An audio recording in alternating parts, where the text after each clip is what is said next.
Kur'an'da Tanrı'nın oğlu, Allah'ın oğlu olmadığını vurgular. Evet. O mümkün değil. Çünkü Evet. Allah'ın bir çocuğu olamaz. Ben de şey diyecektim hocam, Barnabas İncil'ini okumadığınızı anlıyorum falan diyecektim burada. Ben kilisemi kuracağım diyor. Yani cemaatimi, topluluğumu kuracağım. Eğer Kur'an doğruysa İncil yanlış Değiştir- olmak zorunda. Değiştirilmiş bir Değiş- şey evet. oldu.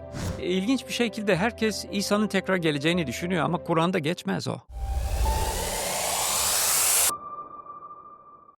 Arkadaşlar merhaba. Özgürce'ye hoş geldiniz. Bugün George Bristow hocamla birlikteyiz. Kendisi kutsal kitap ilahiyatçısı ve aynı zamanda özellikle İbrahim'in Kur'an'da ve kutsal kitaptaki o karşılaştırmalı teolojiye bakarak hem üzerine kitap yazmış ama aynı zamanda üzerine seminerler veren biri. Ondan duyacağız bugün. Hoş geldin hocam. Hoş bulduk. Teşekkür ederim. Seninle o kadar bir tanışıklığımız yok ama öncesinde böyle sohbet ede hikayelerimizi böyle birleştirmeye çalıştık ama Evet, güzel oldu. Türkiye'de uzun yıllar yaşadın. Biraz Evet, o 87'de geldik biz. 87'de. Ben doğmadan bir yıl önce.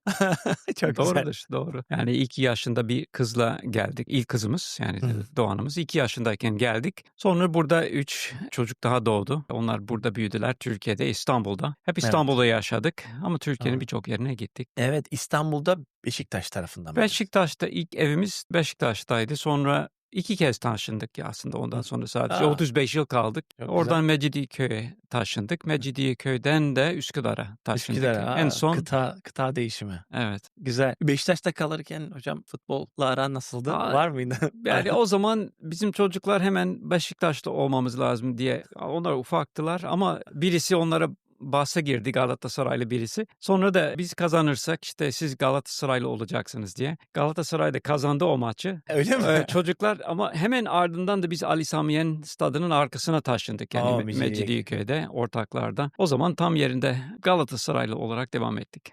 Çok güzel. Sevindim. Ramazan hocam duymasın. Ama benim için çok güzel. Kilisemiz Beşiktaş'ta doldu hocam. Öyle öyle dün mi? de maç kaybettik zaten. O yüzden kesin bayağı bir laf işiteceğim bu pazar. O 35 yıl boyunca nelerle uğraştın, nelerle ilgilendin? Önce Türkçe öğrenmeye çalıştık. Yani Doğru. hala da devam ediyoruz o konuda. İlerletmeye çalışıyoruz. Beğen bir yol. Evet, o vardı. Sonra İngilizce ders veriyordum yani bir dernekte. Türk-Amerikan Üniversiteler Derneği'nde İngilizce ders veriyordum. 8 yıl boyunca onu yaptım. Osman Bey'de. Orada şey yaptım. Sonra bir kilisenin kurulmasıyla ilgili bir girişimlerimiz oldu. Yani bir insanlarla İncil'i, kutsal kitabı paylaşmaya çalışıyorduk. Yani ilgilenen kişilere bunu açıklıyorduk. Birkaç kişi İsa'ya iman ettiler. Yani Rab olarak onu kabul ettiler ve onlarla birlikte 3 yabancı aile işte yerli bazı insanlarla önce evde sonra da bir yer kiraladık Beşiktaş'ta. Evet. Ve o şekilde valiliğe bildirerek toplanmaya başladık. Yani kilisenin kurulması ile ilgili bir girişimlerimiz oldu. O kilise bugüne kadar devam ediyor, Beşiktaş Protestan Kilisesi. Evet, zaten yakın bir zamanda Banu ablayı da ağırladık. Ondan da duyduk biraz geçmişi hakkında. Evet, onun iman edişini hatırlıyorum. Öyle mi? Tabii. Evlerine az gitmedim yani. Çok güzel. Aslında Ekrem'le beraber. Hatta evlenmeden önceki hayatlarını da biliyorum. Yani öyle, o kadar. Ekrem'le o şekilde tanıştım. Banu'yla evlendikleri zaman tanıştık. Mükemmel. Eminim çok hikayem vardır da belki önümüzdeki podcastlerde fırsat olur onlar da Evet. gelirse. Çok güzel. Hocam buradayken sen geçmişte mimardın Amerika'dayken. 5 yıl evet mimarlık okudum. Pittsburgh'da doğdum, büyüdüm. Carnegie Mellon Üniversitesi'nde şey yaptım. Oradan sonra Chicago'da 5 yıl çalıştım mimar Evet. olarak. Ondan sonra buraya geldim ve burada bir yandan Türkçe öğrenip İngilizce öğrettin. Bir yandan da kilise kurulmasında da destekte bulundun. Bu zaman içinde farklı bir akademik tarafın var. Yani kutsal kitap hakkında seminerler veren birisin. Girişte de bahsettiğim üzere. Evet. İlk başta nedenini sorayım. Ondan sonra neler öğretiyorsun? Hangi Ama konularda seminer veriyorsun? Zaten kutsal kitabı çok sevdiğim için yani hep çalışmıştım ama işte çalışırken akşamları işte kutsal kitabı çalışıyordum. Bizim Amerika'daki kilisede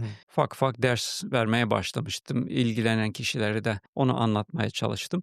Türkiye'ye geldiğim zaman bir ilahiyat eğitimim yoktu. Yani direkt geldik yani Chicago'dan çalışırken. 20 yıl sonra resmi dönüp de master yaptım Wheaton College'da ilahiyatta. Ama insan sadece resmi eğitimden geçerek kutsal kitabı öğrenemez. Yani esas kendini verirsen ancak öğrenirsin. Onu yapıyordum. O dönemlerde ilk 90'lı yıllarda Bitinya Kutsal Kitap Enstitüsü diye bir girişimler oldu. Hı. Ben de davet edildim yani ara sırada ders vermeye. Tiranus İncil Okulu vardı Selçuk taraflarında. Öyle mi? Oraya da ders verdim. Biz ismimizi oradan almış olduk o zaman. İster istemez. Güzel. Evet. Ama onlar ikisi de hala devam ediyor mu yoksa onlar? Yok, o devam etmiyor. Tamam. O devam etmiyor. İkisi derken öbür Bitinya. onun Tiranus adı dedik. Hasat olarak değiştirildi. Tamam. Onun adı Hasat. Hasat. Yani o devam ediyor. Bugüne kadar da Evet. seminer vermeye devam ediyor. Hasat Kiliseler Derneği vardır. Hı hı. İstanbul'da merkezi ama birçok yere ona bir kilise sulama, ya bu tam Hristiyanca bir terim. Evet. Kilise ekilir yani bir nevi tohum atılır işte büyür ama birinin de sulaması gerekiyor yani öğretmesi gerekir. Yani Doğru. hasatın amacı o kiliselere yani onların her kilisenin Sağlıklı bir kendi şekilde. önderi vardır. Evet. Ama onların yanına geçip yani biraz yardım etmeye çalışan bir şeydir. Hasat güzel bir hizmettir. Geleceğimiz birkaç konu var ama öncesinde sen bir konuya değindin. Kutsal kitabı öğretmek, onun için yani paylaşabilmek için onu çalışmak gerekir. Ona adanmış olmak gerekir. Tabii. Ve alacağımız bir akademik eğitim onun yerini asla dolduramaz. Kağıt Dolduramaz. üzerinde çünkü bir bilgi, Diploman olur. diploman olur. Yani Kağıt asarsın duvara asılır ama şaşalı bir şekilde o etrafı evet. çerçevesi iyi olur. Bunu biraz açıklar mısın? Ne demek kutsal kitabı çalışmak? Ama bir kere Hı hı. okumak, dikkatli bir şekilde okumak, dua ederek, düşünerek okumak, kendi dilinde okumak lazım. Çünkü yüreğin dili esas onu anlar. O zaman ben İngilizce kutsal kitabı okuyordum. Şimdi de hem de İngilizce hem Türkçe. Biraz da Grekçe öğrendim. Yani orijinal dili eski Yunanca. Onu biraz biliyorum. İbranice bilmiyorum. Eski ahit dediğimiz Tevrat bölümü İbranice yazılmıştı. Onu Evet. İngilizce olarak okuyorum veya araştırıyorum yorum kitaplarını. Ama esas birinci adım okumak. Hatta başından sona kadar bütün olarak okumak lazım. Çünkü tek kitap, tek öyküdür. Kitab-ı Mukaddes dediğimiz. Evet. Onu anlamak önemli. Çünkü başka düşünceleri benzemez. Yani Tevrat ayrı bir kitap, işte Zebur onun yerine geliyor diye Müslüman arkadaşlar o şekilde anlıyorlar. Doğru. Çünkü Kur'an onlardan söz eder. Bunları onaylamak için, onları tasdik etmek için indirildi diye şey yapıyor. Ama ayrı ayrı kitapla hep aynı mesajla gelen farklı farklı kitaplar olarak algılanıyor. Doğru. Halbuki bu böyle değil. Birbirini tamamlayan, seri içinde tek hikaye oluşturan bir kitaptır. Doğru. O zaman o çalışmak kısmına dediğimiz gibi okumanın sonrasında gerekli dış kaynaklarla çalışmak Tabii yani bir metni okuyorsunuz, sonra o metni bütün içinde anlamaya çalışıyorsun. çalışıyoruz. Yani Evet. ona kutsal kitap teolojisi, biblical theology diyoruz ona. Evet. Ya bütün içinde parçanın yerini anlamaya çalışmak. Ondan sonra belli kelimelerin üzerinde bölümün içinde düşünce akışı nasıldır? Doğru. Bunların hepsini anlamaya çalışarak Farklı tabii ki farklı yardımcı kaynaklar. kaynaklar olacaktı. Yorum kitapları. Hristiyan ilahiyatı lensi de var. Tarih boyunca Hristiyanlar bu bölümleri nasıl yorumlamışlardır ve ondan sonra işte sistematik teoloji adlı bir dal var. Evet. O tarz Çok şeyleri çeşitlilik kullanarak var. Evet. sonra da getireceksin yani birinin başkasına öğreteceksen. Evet. Yani Ezra diye bir kitap var. Ezra adlı bir kahin var. Kutsal kitap uzmanı diyor. Onun bir hayat amacı vardı. Herhalde 7. bölüm 10. ayet olacak orada. Diyor ki Ezra kendini Tanrı'nın yasasını incelemeye, uygulamaya ve öğretmeye adamıştı. Yani o zaman hem inceleyeceksin hem uygulayacaksın. Bir şekilde onu yapacaksın ve aynı zamanda başkalarına öğreteceksin. Evet, çalışmak ve kutsal kitaba adanmışlık bunu gerektiriyor. Çok güzel. Bence onun altyapısının üstüne konuşacağımız konular yani ilk başta onu çalışmak gerekiyor. Eğitim elbette çok önemli. Birilerinin öğretmesi gerekiyor dediğin gibi. Tabii. Bir anda okudum ya nerede bu neyden bahsediyorsun? Mesela dün paylaştın o tapınak hakkındaki tipoloji olsun yani bak bu bununla benziyor. Bu benzerlikleri görebilmek için birinin o yolu göstermesi iyi oluyor elbette. Evet. Ben çocukken bizim kilisemize maketle gelen vaizler vardı. Tapınak maketi. Ve onu kurarlardı. Çok kocaman bir şey. Her parçasını anlatıyorlardı tapınağın. Oradan. Ben de mimar olarak 2 yıl mimarlara maket yaparak geçiniyordum. Ve Türkiye'ye geldiğim zaman ilk yaptığım şeylerden bir tanesi maket yaptım. Yani böyle bembeyaz bir tane maket. Yani bu masa kadar büyük avlusu. Aha. Yanında getirmedim ama hala duruyor. Her Hala. tarafa götürdüm. Samsun'u götürdüm her yere. Buraya getirmiştim. Dün akşam da Ramazan o dersi aldım dediği şey yani maketle. Maketle aldı. Evet o şekilde almıştı. Çok güzel. Defalarca insanlarla işte müjde İsa ile ilgili gerçekleri anlatmaya çalışırken yani bir çay içerken yani kağıt peçete üzerinde planını çizdiğimi, işte tek kapı vardı, Tanrı'nın huzuruna giren bir kurban sistemi vardır. Kurban olmadan, günahın yükü kaldırılmadan insan Tanrı'nın huzuruna giremiyor diye göstermeye çalışıyordum. Bir peçete ve kalemle eski Aynen. antlaşma teolojisi çok güzel. Türkiye'deki kiliselere çok büyük katkılarının olduğunu ben seninle tanışmadan önce adını herhalde bir 100 defa duymuşumdur. Yazdığın kitaplardan dolayı ve biraz önce de değindin o konuya aslında. Burada tek bir hikaye var. Bir yazdığında bir kitap var bunun hakkında. Vaat adlı Vaat. bir kitap. Çoğu kardeşimiz, Müslüman arkadaşlarımız ya Tevrat geldi, sonra Zebur geldi, sen de ona da değindin. Ondan sonra İncil geldi diyerek Hı hı. sanki bizler de aynı bakış açısına sahipmişiz gibi. Ya siz de Hristiyansınız, siz de anlıyorsunuz bak Tevrat geldi. Senin kitabının gelmesi için bu kitabın bir şey olması gerekiyor ki biz onu gelip daha doğrusu budur. Siz Evet. bir şey yaptınız gibi bakış açısını bize yükleyebiliyorlar. Elbette bu istemeden direkt otomatik olarak insan yapabiliyor bunu ama dışarıdan baktığımızda ve binlerce yıllık bir gelişme var orada. Ya burada böyle bir Tanrı algısı var, İsa Mesih var. Nasıl bu tek bir öykü oluyor? Hı. Bunu biliyorum çok uzun bir soru sordum Evet. ve açıklaması seminerler alır ama genel olarak baktığımızda yaratılıştan İsa Mesih'e nasıl bir öykü var? Tam olarak orada nasıl bir tek öykü diyebiliriz? Kutsal kitabın başında, başlangıçta Tanrı göğü ve yeri yarattı diye başlar. Yani yaratılışla başlar ve onun devamında insanlığın hikayesi var. Yaratılışın içinde insanlıkla ilgili bir hikaye var. Adem'le Havva herkesin bildiği ilk günah. Oradan da Aden bahçesinden kovuluyorlar. Hikayenin geriye kalan bölümü İsa Mesih'e kadar, hatta ikinci gelişi kadar, kıyamet gününe kadar olan, devam eden hikaye oradan çıkıyor. Bu yoldan çıkmış olan insanlık nasıl kurtulacaktır? Tanrı'nın kurtuluş hikayesi, daha doğrusu Tanrı'nın kurtarış hikayesidir. İbrahim'le özellikle büyük bir adım atılıyor hikayenin Evet. içinde. Ona vaatler verilir. O zamana kadar hep zorluklar, Nuh tufanı, işte yargılar, Tanrı dünyayı yargılıyor. Babil Kulesi vesaire, uluslar ayrılıyor. Sonra Babil'den birini seçiyor Tanrı. İbrahim, Avram adlı birisi. Ona vaat veriyor. Seni büyük bir ulus yapacağım ama aynı zamanda bütün uluslar senin soyunda kutsanacak diye, bir bereketli kılınacak diye bir söz veriyor ve o defalarca tekrarlanır bu vaat. Onun oğlu İshak'a, İsmail'e değil İshak'a özellikle odaklanarak, onun da 2 oğlu oluyor. İshak'ın da Esav'a değil Yakup'a verilir. Sonra da oradan da bir tanesi üzerine Yahuda, Yakup'un 12 oğlundan Yahuda oymağından birisi çıkacak. Bir kurtarma vaadi, bir Mesih vaadi, birisi gelecek. Sonra Davut'a odaklanıyor. Kral Davut'un soyunda, ona da vaat tekrarlanır. İşte senin soyundan birisi çıkacak, egemenliği sonsuza dek sürecek diye. Doğru. İncil'i açtığımız zaman, yani büyük yazan peygamberler Yeşaya, Yeremye, Hezekiel vesaire, o kitaplar ki millet çoğunlukla onları bilmiyor. Doğru. Peygamber Zebur diye dediği geçiyor. zaman genellikle hikayeleri biraz bilinen Nuh, Musa, Yunus. İbrahim, Yunus, Yusuf, onların hikayeleri biliniyor. Kısa olarak Kur'an'da o şekilde geçer. Ama peygamber dediğimiz zaman biz Hristiyanlar olarak çoğunluk büyük kitap yazan, çok uzun vahiy alan Yeşaya ve birkaç tane daha var o şekilde, Daniel vesaire. İşte onlar da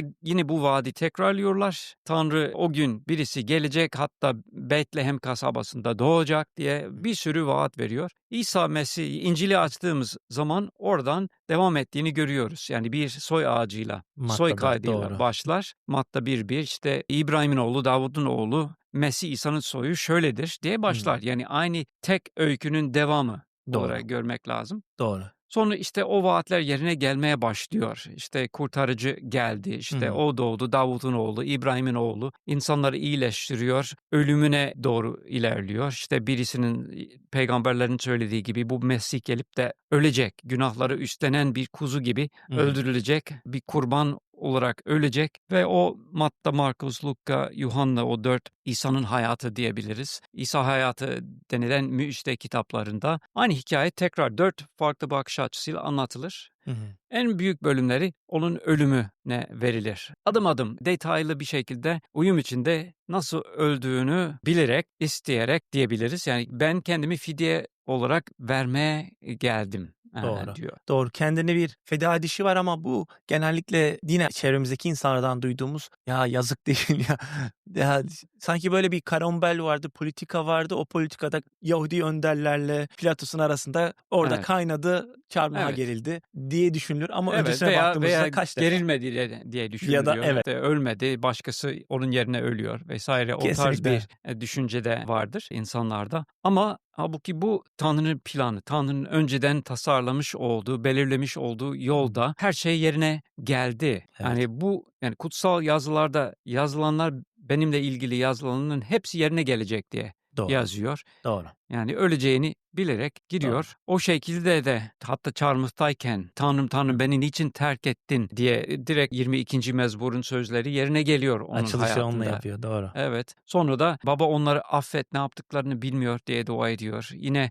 mezmurlardan esinlenerek o şekilde son nefesini verip de "Baba ruhumu sana teslim ediyorum." 31. mezmurdan da orada Hımm. onu söylüyor. Sonra gömülüyor, mezara konuyor. Yazıldığı gibi bir zenginin mezarında. Sonra da oradan 3. gün söylendiği gibi, önceden yazıldığı gibi kutsal yazılar uyarınca 3. gün ölümden dirildi ve havarilerine, öğrencilerine görünüyor. Hikaye bu şekildedir. Evet, Ve bu yerine gelme hikayesinin başlangıcı oluyor. doğru, Bugüne doğru. kadar da geliyor. Evet ve hatta o öykünün içinde, o anlatımın içinde vaatlerden bir tanesi o Mesih'in çağı, Mesih çağı başlayacak. Evet, Tanrı'nın ruhu evet, tapınakta olduğu gibi evet. tekrar bu sefer bütün insanlıkla birlikte olacak ve İsa Mesih'in göğe alındıktan sonra verilen o yardımcı, yine farklı bir yanlış anlaşılma var bu konuda da Parakletos, o yardımcının gelip kiliseyle birlikte onun hafif bir yaratılış bölümüne dönerekten yani İsa Mesih'in başlattığı işi yani Tanrı'nın yaptığı gibi tamamlayın, gerisini siz getirin dercesine Adem ve Havva'ya. Bu sefer havarilerine dönüp dünyanın sonuna kadar ben sizinleyim,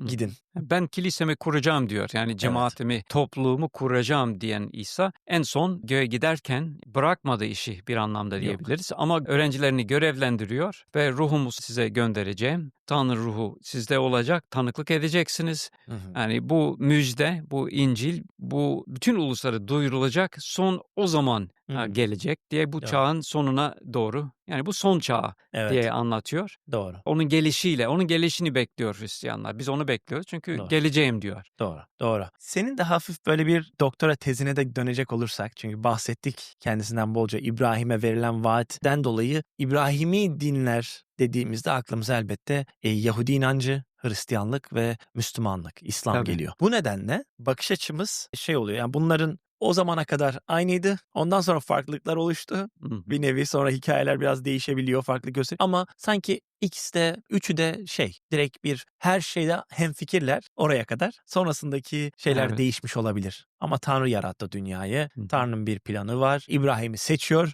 Oraya kadar hemfikiriz. Evet. Sonuçta doktora tezini yazdım bu konuda. Hı hı. Araştırmalarında ilgini çeken bir şey oldu mu ya da Türkiye'deki kardeşlerimize paylaşmak istediğin o İbrahim'i Kur'an'daki kullanımı, anlatımı ve kutsal kitaptaki anlatımı arasındaki o farklar ya da benzerlikler neler? Hani Kur'an'daki İbrahim zaten ilçe vaizleriyle röportajlar yaparak onu düşüncelerimi teyit ettirdim. Yani onlardan öğrenmeye çalıştım. Yani sizin için İslam'da, Kur'an'da yazılan bu kıssalar neye işaret ediyor? Hangi anlamda kullanıyorsunuz? İbrahim kimdir? İşte en büyük peygamberlerden biri. Mekke ile ilişkili olan sadece 2 kişi var. Yani Kur'an'da yani İbrahim ve İslam'ın peygamberi Muhammed. Hı hı. Yani onlar da Mekke odaklı. Tabii o Tevrat'ta geçmiyor. Tevrat'ta geçen bazı ortak şeyler vardır. Hı hı. Onları soruyordum. Yani sonuçta Kur'an'da 4 tane hikaye var İbrahim'le ilgili. Evet. Birincisi şeyden çağrılıyor. Şeyde putperest ailede oluyor. Babasının putlarını kırıyor. Babası zaten put yapan, put satan bir adam. Halkın arasında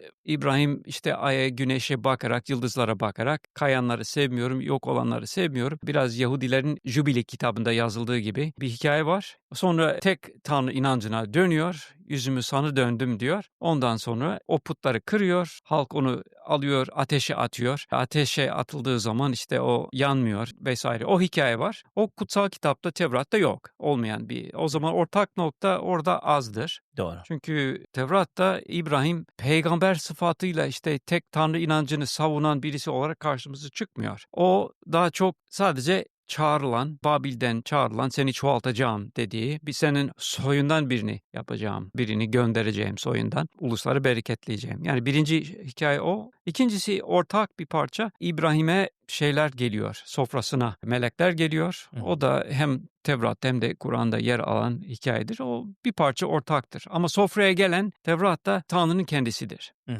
Ama Tevrat'ta ve Kur'an'da ve bazı Yahudi kitaplarında gelen Allah olamaz. Hı. Onu yapmaz, gelmez. İşte melekler de hatta Kur'an'da yemeğinden bile yemiyor.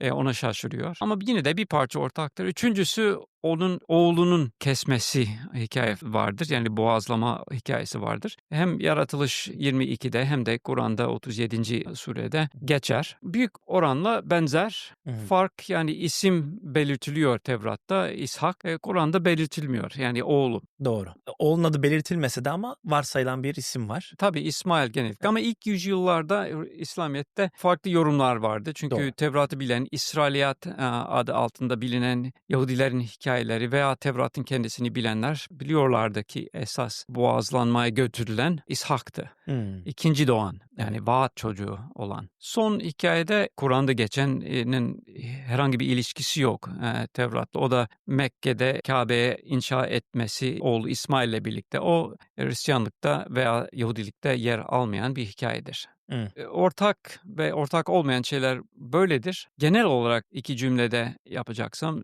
İbrahim peygamberlerden biri. Zaten Kur'an'daki kıssaların hepsi yani peygamber kıssaları hepsi benzer bir kalıpta açıklanıyor. Bir peygamber seçiliyor, kendi halkını gönderiliyor, halkı uyarıyor. Allah ve o gün konusunda Hı. yargı günü ve tek yaratan hakkında uyarıyor. Sonra onlar reddediyor çoğunlukla. Sonra Allah onları cezalandırıyor ve peygamberini kurtarıyor oradan. Hı. Yani hepsi birbirine benzer. Az Evet. çok odur hikaye. İbrahim'in hikayesi de öyledir. Hı hı. Kutsal kitapta hikaye böyle değildir. Birbirini benzer kalıpta olmuyor. Tek bir hikayenin adımları olarak açıklanıyor. İbrahim Nuh'la bir değil, Musa'yla bir değil, farklı yerleri var hikayenin Doğru. içinde. Doğru. Tabii ki İsa ile ilgili fark çok büyük İncil'de. Kesinlikle. İbrahim'in soyundan gelen peygamberlerin de hepsi de Yahya'nın da tanıttığı Hı hı. Mesih oluyor. O farklı bir sıfat. Doğru. Mesih ile peygamber farklı şeyler. Doğru. Yani İsa Mesih'e bakış açısında evet kesinlikle büyük farklar var. Yakın bir zamanda bir video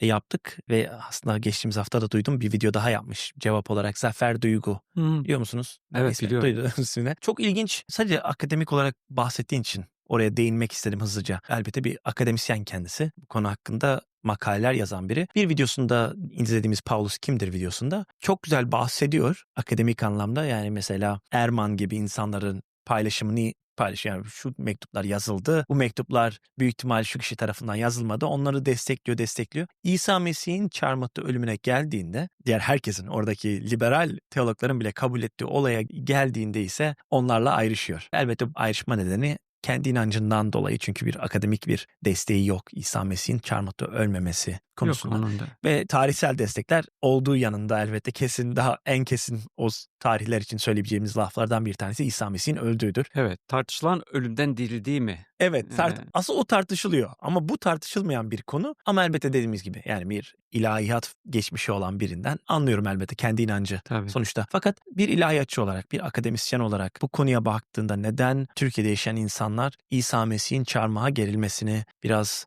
görüyorlar? Olamaz. Hani biraz dedin ya İbrahim'le Tanrı neden buluşsun? Yapmaz. Evet. Bu sanki her şeye gücü yeten Tanrı'ya benim anladığım bir limit koyuluyor orada. Yapamaz ya da yapmaz ya da haşa gibi Tabii, kelimeler haşa. aklıma. Evet, çok Duydum. duydunuz. Evet, kesinlikle. Neden buna o kadar karşıyız biz? Tanrı'nın Yani, beden almasına ya da ölmesine ya da Şimdi feda etmesine. Kur'an'ı dönmemiz lazım onu anlamak için. Hı. Kur'an'daki kıssalar dediğim peygamber hayatları veya aslında tam bir hayatlar anlatılmıyor. Biraz daha çok bir filme fragmanlar yayınlanıyor ya önceden. Evet. Şuradan bir parça, buradan bir parça. Yani onları birleştirmek lazım. Yani tam hayatları anlamak için. İbrahim de öyledir. Hı hı. Ama birleştirdiğin zaman ortaya çıkan resim dediğim şekilde kalıpta oluyor. Peygamber kurtuluyor, kurtarılıyor. Allah onu kurtarır. Hani kesinlikle öldürülmesine, o şekilde utanç verici bir durumda ölmesine izin vermez. O zaman bir kere ona uymaz. Doğru. Yani birincisi bu. Daha sonra da tabii Paulus her zaman kurban oluyor bu konuda. Elçi Paulus, havari, Resul Paulus Hristiyanlığın mimarı olarak da tanıtılıyor, Lanse ediliyor, lanse evet. ediliyor. Halbuki bu çok yanlış bir yaklaşım. İnsanlar Pavlus'u suçlamaya severler. Hı hı. Çünkü İsa'yı suçlamak, İsa'nın zaten kendisi de söylüyordu. İncil'in her yerinde ölmesi gerektiğini anlatıyor. Evet. Ama bu sonradan monte edilen parçalar, ya işte gerçek İncil'de böyle bir şey olmaz. Zaten İncil İsa'nın hayatını anlatmıyordu. Biraz Kur'an gibi olması gereken bir kitap. İşte bizim nasıl yaşamamız gerektiğini anlatan, neye inanmamız gerektiği açıklayan bir kitap olması lazım. Tevrat'ta öyledir. Zebur'da öyle olması gerekir. Halbuki çoğu Müslümanın düşüncesinde onlar hayali kitaplardır. Yani ismi biliniyor, Hı hı. alıntı yapılmıyor Kur'an'da. Tasdik edildiğini söylüyor. Tasdik etmek üzere indirildiğini söylüyor ama Kur'an onları alıntı yapmıyor. Oradan herhangi bir şey almıyor. Hı hı. İçerikle ilgili bir şey de söylemiyor. Yani peygamberlerin hikayelerini orada aramayacaksın. Hı hı. Mesela ben çocuklarıma işte Nuh'un hikayesini anlatacaksam ben Tevrat'a dönüyorum. Hı Çünkü hı. orada yazılıyor. Hı hı. Açık bir şekilde, tarihsel bir şekilde anlatılıyor. İncil'de oradan alıntı yaparak geliyor. Hı hı. Yani oraya hiç okumadınız mı diye sorar. Hı hı. Yani önceki kitaplarla ilgili. Kur'an onu yapmıyor. Siz hani İbrahim şunu yaptı, işte hatırlayın. Sözlü olarak bilinen bazı hikayeler var. Onları anlatır. Hı hı. Ama kendi hikayesi içerisinde, kendi anlatısı içerisinde onları anlatıyor. Farklı şekilde anlatıyor. O Doğru. zaman Tevrat'a ve onun hikayesine dönmüyor, bakmıyor, Hı oradan hı. alıntı yapmıyor. O zaman İsa'nın hikayesi de o kalıpta olduğu için Kur'an'da çoğunlukla onun doğuş hikayelerini anlatır. Hı. İşte Yahya'nın hikayesi, Zekeriya, Meryem, işte onlarla ilgili. Hı. Ölümü hakkında, büyüklüğü hakkında çok az bir şey vardır. Sadece Tanrı'nın oğlu, Allah'ın oğlu olmadığını vurgular. Evet. O mümkün değil. Çünkü Evet. Allah'ın bir çocuğu olamaz diyor. Doğru. İsa'nın ağzında o sözler var. Ama İncil tam tersi doğuşuna birkaç bölüm ayırır ama çoğunlukla büyük 30 yaşındayken başladığı hizmetin içeriğini, yaptığı mucizeler, verdiği büyük öğretiler vesaire ve en son yani ölümü dediğim gibi detaylı şekilde anlatılır. Farklı hikayelerdir. Onun için bunlar nereden geldi diye soruluyor. Yani eğer Kur'an doğruysa bunlar doğru olamaz. Bunların değiştirildiğine dair herhangi bir tarihsel bir kanıt yok. Doğru. Önceleri yoktu. Orijinal İncil yok. Yani Hı hı. ortada kimsenin bulduğu başka bir şey yoktur. Sadece bazen Barnaba İncil'i, Thomas İncil'i diye bazı şeyler söyleniyor. O Evet. ayrı bir konu. Doğru. Ben de şey diyecektim hocam, Barnabas İncil'ini okumadığınızı anlıyorum falan diyecektim burada. Ama yani onlarla çok duyuyoruz o lafları. Yani şunu okumadınız, bak böyle bir İncil varmış, bak bu bulunmuş bilmem ne köyde Vatikan'da saklanıyor. Ama bizim kahvehanede biliyorlar Vatikan'da saklanan kitabı. Her neyse, böyle bir nevi ihtiyaçtan böyle bir şey doğuyor. Yani eğer Kur'an doğruysa İncil yanlış olmak zorunda. Değiştirilmiş bir şey Evet, oldu. Ne olduğunu evet. bilmesek de bir şey Çünkü olduğunu. onları tasdik ettiğini söylüyor, onayladığını söylüyor ama Doğru. okuduğun zaman farklı bir şey anlatıyor. Onun için çelişki var. O zaman iki şık mümkün. Ya bu son gelen gerçekten farklı bir hikaye anlatıyor. Ya, Uyum içinde değildir. Önceki doğruysa bu doğru olamaz. doğru. Ya da bu doğruysa ki bu doğru kabul ediliyor. O zaman önceki değiştirilmiştir Ve deniyor. önceki ve öncekiler. Çünkü Öncekiler tek bir tabii kitap da ki. değil. Çünkü Tevrat, Zebur, Evet. İncil hem fikirken mesela 22. mezmura değindik. Sadece bu en son gelen onlarla aynı fikirde olmadığı için bunların hepsi değiştirildi. Çünkü bu doğru. Evet. Eskiden bir kitapta resim çizmiştim. Yani bir piramit şeklinde bir taşlar konuyor. Tevrat temel kat. Onun üstüne diğer katlar bina ediliyor. Tek bir yapı oluşuyor. En son taş konuyor. O da İncil'in vahiy kısmı en son. Yani zaten evrenin yeniden yaratılması ile ilgili sonlanıyor. İşte o son şey tamamlanıyor. Sonra başka bir kitap daha geliyor. Bizim Amerika'da da vardır buna benzer. İşte Joseph Smith adlı bir sözde peygamber birisi geliyor. Mormon kitabını buluyor. Bir melek onu anlatıyor. İşte o kitapla bu kitabın tamamlayıcısı olarak kapımıza geliyorlar. Mormon hizmetçileri geliyorlar. İşte bu kitap son kısım oluyor. Son kitap budur şeklinde geliyorlar. O zaman okuyorum. Önceki kitaplarla uyum içinde değildir. O zaman diyorum ki bu yapıya uymuyor. Yani o zaman ilk ve son benim diyen İsa Mesih'in yanına, üstüne, sonrasında gelecek bir kimse yoktur diye Joseph Smith gerçek olamaz diyorum. Evet. Yani bir şeyden varsayarak eğer tamamlayacaksa tamamlanması gerekiyor ama Evet. tamamlayacak bir parça yok.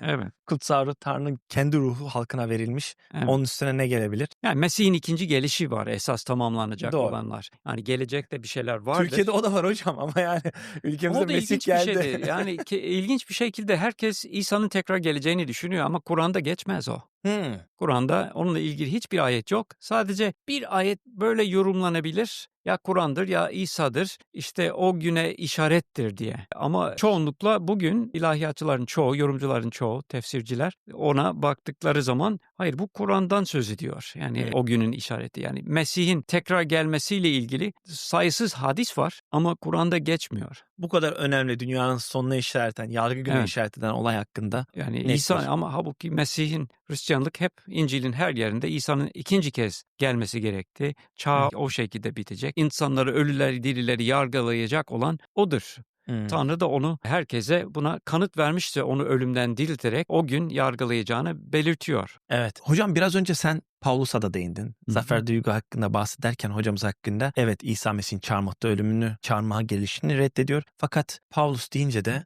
yakın bir zamanda dediğim gibi bir video yaptık. Yaklaşık 5'er dakikadan 2 farklı video. Ondan sonra 5 saatlik bir geri dönüş videosu yaptı. Sağ olsun yakın bir zamanda bir tane daha yayınlamış. Henüz izleyemedik onu. Fakat bütün argümanı ve kabul ediyor. Azınlıkta olduğunu kabul ediyor bu fikrin. Fakat bütün argümanı 2 ayete dayalı. Birisi Romalılarda Pavlus'un Herod diye birine selam göndermesi. Onu direkt Herod, hangi Herod olabilir? Kral Herod elbette. Onun ailesine mesaj olarak algılanıyor. Çok ilginç. Yani gizli siyasi bir figür olan Pavlus açık açık İncil'de mesaj göndermiş oluyor. Fakat bir diğeri de Grekçe okuduğunu söylediğin için bunu paylaşmak istedim. Zafer Duygu hocamız açık açık söylüyor. Yani Grekçeyi yüksek seviyede bilmediğini söylüyor kendisi de. Bu nedenle buna bakarken acaba Grekçemiz yardımcı olabilir mi? 13. bölüm Elçinin İşleri şöyle diyor. Antakya'daki kilisede peygamberler ve öğretmenler vardı. Barnaba, Niger denilen Şimon, Kirineli Lukius, bölge kralı Hirodes'le birlikte büyümüş olan Menahem ve Saul. Buradaki argümanı şu, sadece Zafer Duygu hocamızın argümanı değil, bu Amerika'daki bir profesörün argümanı da şu an ismini hatırlayamıyorum. Argüman Hirodes'le birlikte büyümüş olan Menahem ve Saul. Hem Menahem hem Saul Hirodes'le birlikte büyümüş olan kişiler olarak. Bu nedenle Pavlus O da Hirodes'le o da birlikteliği Herodes'e var.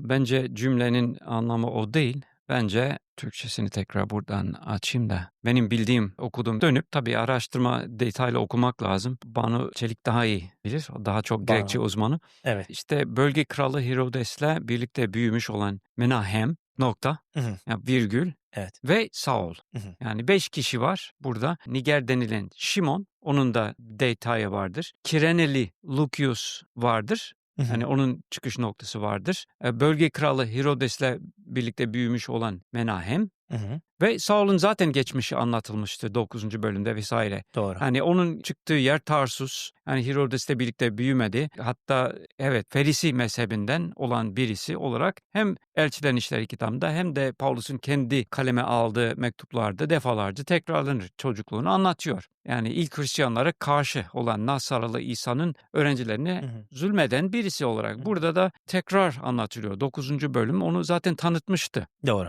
kim olduğunu.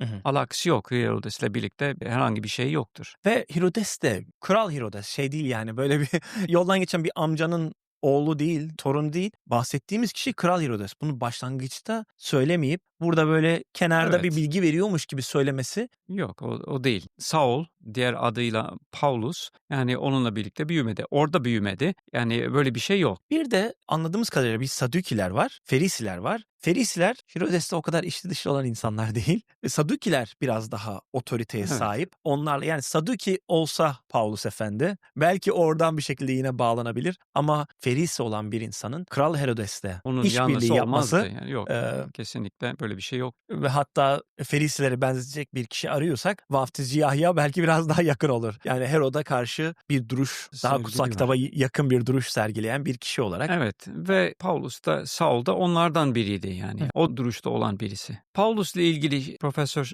Sayın Şinasi Gündüz de esas ilk kitabı yazdı. Yani Hristiyanlığın mimarı Paulus diye kitabı vardır. Onunla ilgili programlar da yaptım. Onlar videolarını seyredebilir insanlar. Sağlam Temel Akademik sitesinde Hı. bakabilirler. Yani Paulus Evet. kimdir? Paulus Hristiyanlığın mimarı mıdır? Oradan bakabilirler. 5 tane vardır o seride. Saul'un geçmişi, Paulus'a nasıl Mesih yani hahamken, saldırırken nasıl iman ettiğini anlattığı şeyler vardır. Hı hı. Yani hikayesi ortada, açıktır. Bir öyle bağlantılar kurmak, İncil'in mucizevi tarafları hiç kabul etmeyen birisi ancak o şekilde düşünür ki bazı Hristiyan olarak bilinen teologlar da o yoldalar. Doğru. Dikkatli baktığın zaman hem Sayın Gündüz'ün kitabında hem de başkalarının kitaplarında referans gösterdiği yazarlara baktığı zaman eğer aynı benzer kişiler İslamiyetle ilgili yazanlar onlara ne deniyor? İşte oryantalist Hı hı. denirdi. Onlar işte hiç imanı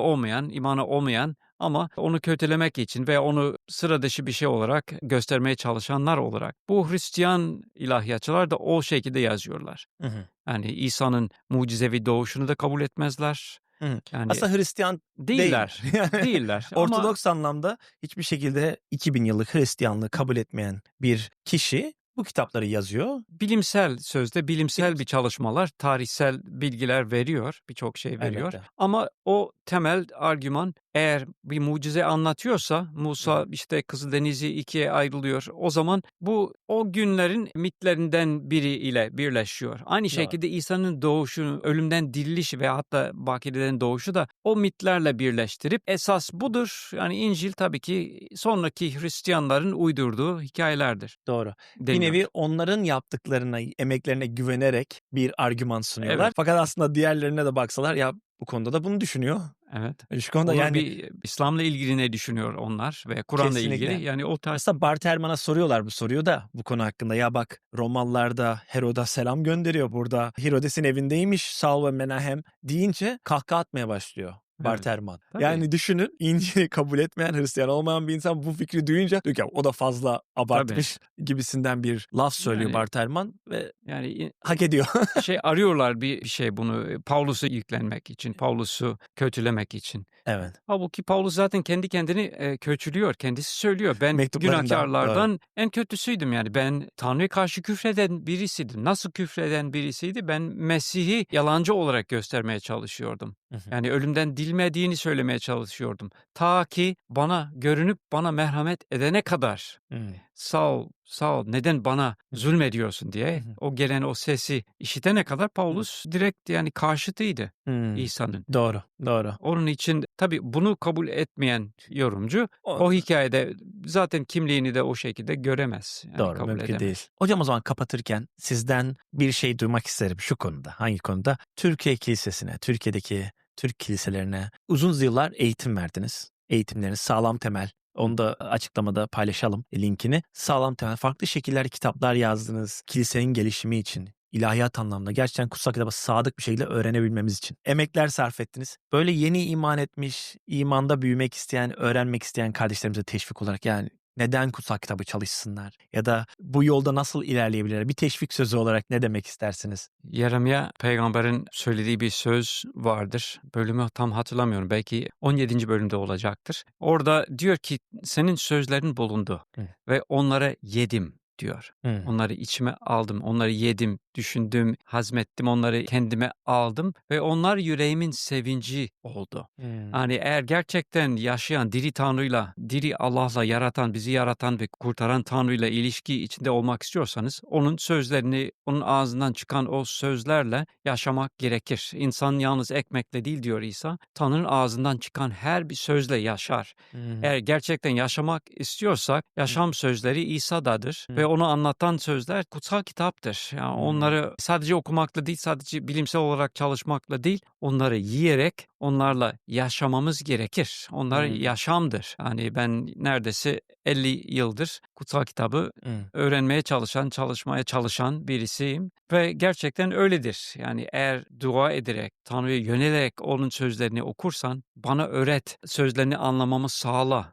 Ta ki onları yerine getireyim ki seni tanıyayım. O şekilde dua eden kişi sevinç bulur, hayatın anlamını bulur. Doğru. Sadece bir bilgi edinme değil, bilgi edinme Değil. yoksa onu tanıma, Tanrı'yı Tabii tanıma. Ezralar lazım, başkalarını öğretecek olan kişiler lazım olacak kilise içinde. Hani gerçekten İncil'leyecek olan kişiler lazım, onları uygulayıp da başkalarına öğretenler de olması lazım. İlahiyatçılar olması lazım. Doğru. Yani safları karşı argüman oluşturmayı bilenler olması lazım. Kesinlikle. Kesinlikle bu bizim için bir açtığınız yolda dediğim gibi Banu hocamızın da Grekçe okuyup Tabii. o zorlu yoldan geçip öncülük ettiği, insanları teşvik ettiği bir yol bu. Bizim için değerli ve Türkiye Kilisesi'nin temelleri bir anlamda Tabii. böyle atılıyor. Emeklerinize sağlık. Çok Çok teşekkürler. teşekkür ederim. Ayağınıza da sağlık. Böyle güzel bir başlangıç yaptık. Dileriz tekrar podcast yapma fırsatımız olur. Seve seve. Kardeşler çok teşekkürler bize eşlik ettiğiniz için. Eğer konu hakkında bir düşünceniz varsa, yorumunuz varsa yorumlarda paylaşmayı unutmayın. Aynı zamanda videoyu beğenip kanalımıza abone olursanız çok seviniriz. Kendinize iyi bakın. Esen kalın.